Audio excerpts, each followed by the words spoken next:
India.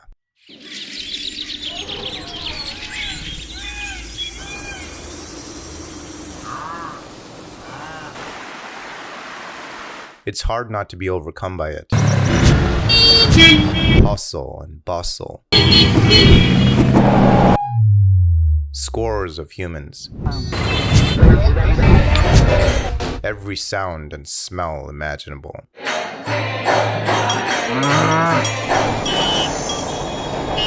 It's magical. I was incredibly fortunate to spend months in Kerala with my parents, in their home on the banks of the Chalakudi River, the fifth longest in this state.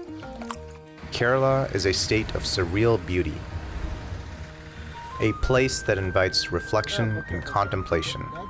The rolling hills, the emerald backwaters, and the shimmering sands all conspire to create a landscape that stirs the soul.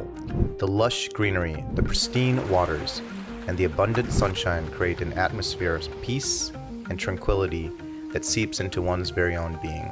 In Kerala, one is surrounded by a symphony of nature, a harmony that transcends the limits of human experience. The rustle of leaves, the lapping of waves, and the songs of birds all come together in a crescendo of beauty. It's a reminder that there is something greater than oneself, something beyond the realm of human comprehension, something peaceful. My parents live in a rural area, far from the major metropolitan area of Kochi and Ernakulam. Their house is built by the river, and it's connected to the backwaters, a network of interconnected canals, lagoons, and lakes that run parallel to the Arabian Sea. Every morning, before the world wakes up, my dad and I would head to the dojo to train in Kalaripayat, the martial art of Kerala.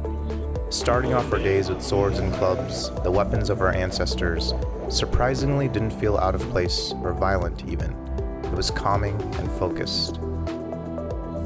Coming home to fresh fish caught from the river, eating meat that had been freshly slaughtered that morning, and fruits that had been plucked fresh from trees that day, from transportation to food, the experience here is something else entirely. The beauty of Kerala is not just a visual experience, it's an experience completely visceral. For me, at my job right now, it's go, go, go. Like I'm sure many of yours are, waking up to emails, receiving calls and texts, creating things, being plugged in, always responding or taking care of something. It's a great job, helping young entrepreneurs build their dreams. But as you know, entrepreneurship really is 24/7. Unplugging in Kerala was a much-needed experience. I felt liberated. I'd water the garden with my mom. I'd look for otters in the river with my dad. We'd visit churches where my grandparents were buried. There was meaning assigned to everything. I was ingrained in nature. I'd walk with my feet on the ground, something we'd never do here. The land was abound with animals, cattle, goats, lizards, cats, dogs, elephants, and more. Every evening, bats would fly to roost in a coconut tree near us. The days were simple, yet fulfilling. And at night, far from the city's pollution and noise, we fell asleep to clear skies with the stars and moon shining bright, the only noise outside being the trickle of raindrops on the river.